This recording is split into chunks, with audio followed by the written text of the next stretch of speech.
Swimming pool का किस्सा है और बड़ा अच्छा है बेटे। और एक्चुअली हुआ कि बेटे एक बच्चा स्विमिंग सीखना चाहता था, बड़ी उसकी हार्दिक इच्छा थी कि मैं अच्छा स्विमिंग सीखूं, मैं अच्छा स्विमर बनूं।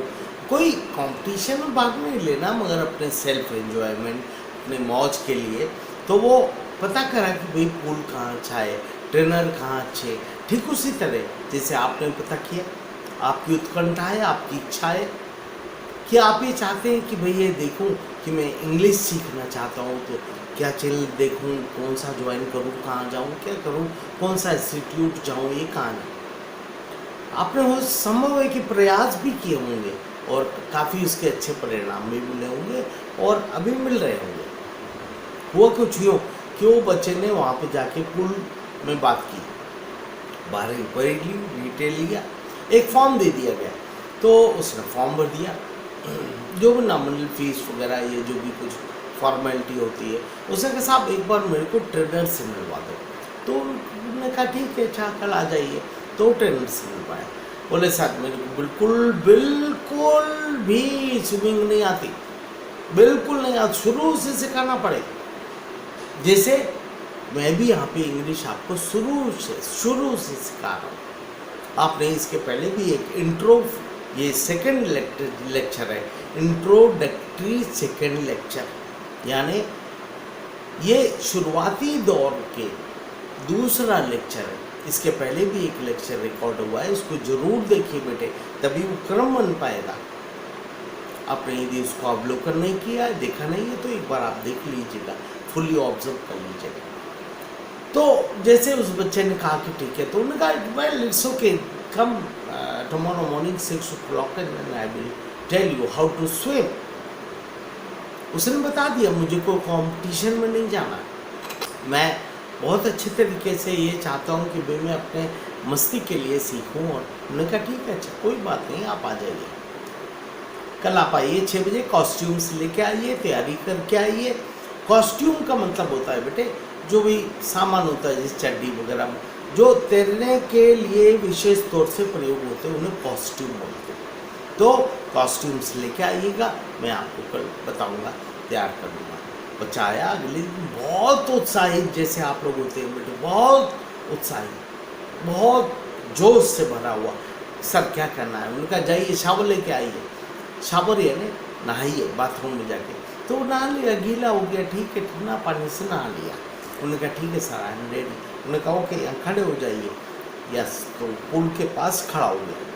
उन्होंने कहा रेडी, अब नाउ 1 2 3, जैसे मैं 3 बोलूँ पानी में जंप करना, पानी में कूदो तो मैं तैरना सिखाऊं।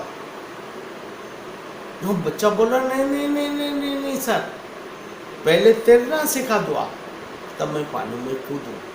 एक बात ध्यान रखना, एक बात ध्यान रखना। ठीक इसी तरह हमारे यहाँ इंग्लिश के अंदर भी 20 साल से 25 साल से 35 साल से आज हम लोग यही देख रहे हैं, करते करते बेटे आज हमें 30-35 साल हो गए। और हर बच्चे की हर दिन पहली समस्या यही होती है कि पहले बोलना सिखाओ फिर मैं बोलूँ। जबकि इंग्लिश का टीचर कहता है कि आप बोलेंगे नहीं जब तक सीखेंगे कैसे।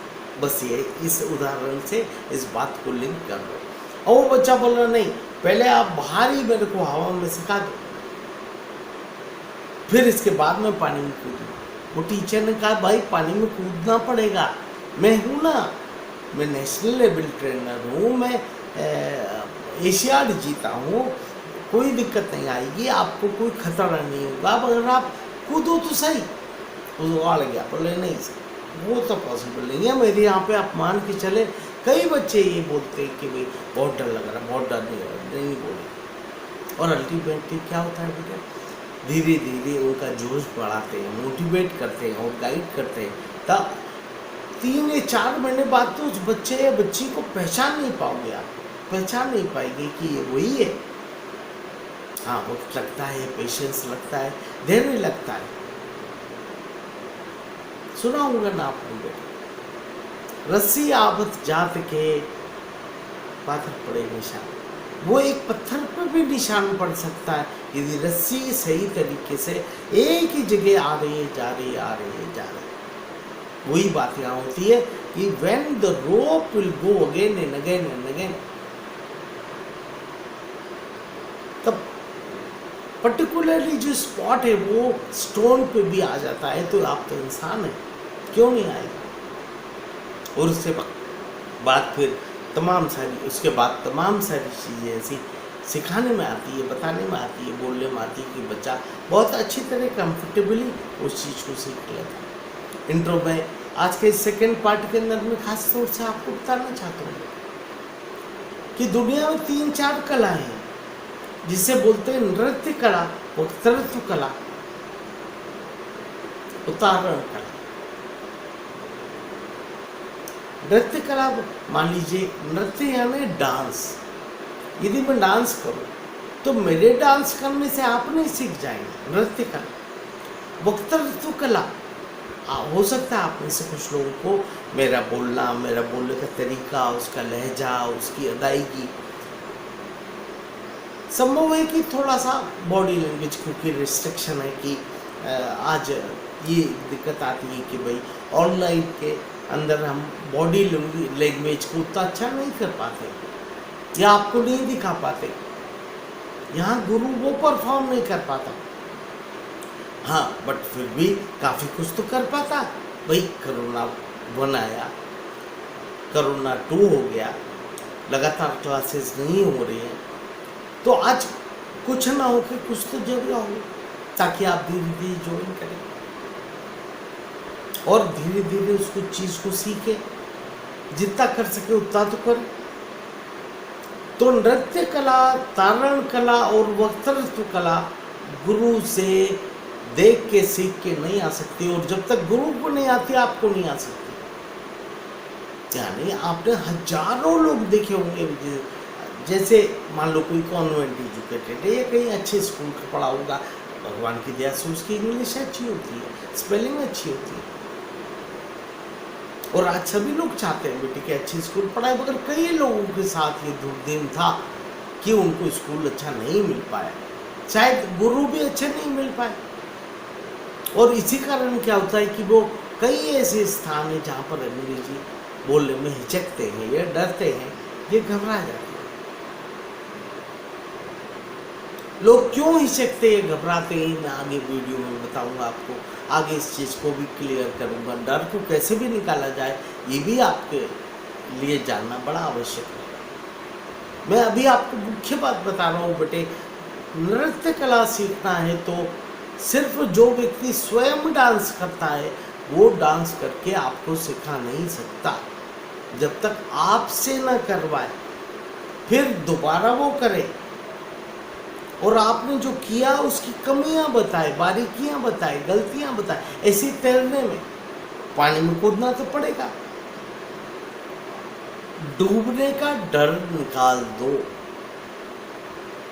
और ऐसे ही वक्तृत्व कला कि बोलना तो पड़ेगा, मंच पर आना पड़ेगा, सामने फेस करना पड़ेगा, जनता को दिखना पड़ेगा, लोगों को, ऑडियंस को दिखना पड़ेगा, और धीरे धीरे धीरे वो गुरु आपको पहले खुद बोल के बताए, फिर आपसे बुलवाने की चेष्टा करें। He should try first himself and then secondly आपसे बुलवाए, बताए कहाँ गलतियाँ करी और बताए आपने ऐसा क्यों बोला, इसकी जगह ये बोल सकते हैं। आप जैसे जैसे आगे बढ़ेंगे ऐसी बहुत सारी बातें आपको मालूम पड़ेगी, आप सीखेंगे। बहुत छोटी छोटी बातें होंगी, मगर हाँ ये बातें सीखेंगे। आप सोच रहे होंगे बेटे कि ये तमाम सारे वीडियोस और तमाम बातें हैं, तमाम ज्ञान है, तब मैं आपको फ्री में क्यों दे रहा हूँ। इसके पीछे कारण है बेटे, ईश्वर ने बहुत अच्छा आशीर्वाद दिया, हमें बहुत अच्छा आशीर्वाद दिया। सरस्वती की पूजा करोगे तो लक्ष्मी की कमी नहीं होगी, लक्ष्मी की करोगे तो सरस्वती आपको आएगी ही या नहीं आएगी इसकी गारंटी नहीं है। आज कई लोग हैं बेटे, बड़े बड़े व्यापारी हैं, बिजनेसमैन हैं, वो अंगूठा छाप है, मगर हाँ उनके चेक की वैल्यू है। तो आज सरस्वती का बहुत आशीर्वाद रहा, मुझे कोई हेलीकॉप्टर उतारना नहीं है और इंस्टीट्यूट चल रहा है, साल भर चलता है। और केवल एक क्लास इंग्लिश के साथ पीडी यानी पर्सनालिटी डेवलपमेंट और दूसरा कम्युनिकेशन स्किल्स। आज केवल इन 3 बातों पे ही फोकस्ड करके हम लोग, कंसंट्रेट करके हम लोग एकाग्रता के साथ टीच करते हैं, बताते हैं, गाइड करते हैं। पढ़ाने का आपका तरीका होना चाहिए, तरीके के साथ सलीका होना चाहिए।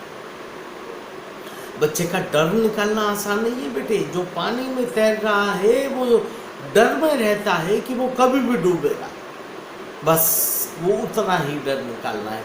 ऐसे ही जो बोल रहा है या नहीं बोल पा रहा है, उससे ये डर निकालना है कि गलती होगी तो कोई हंसेगा नहीं, कोई मजाक नहीं बनाएगा।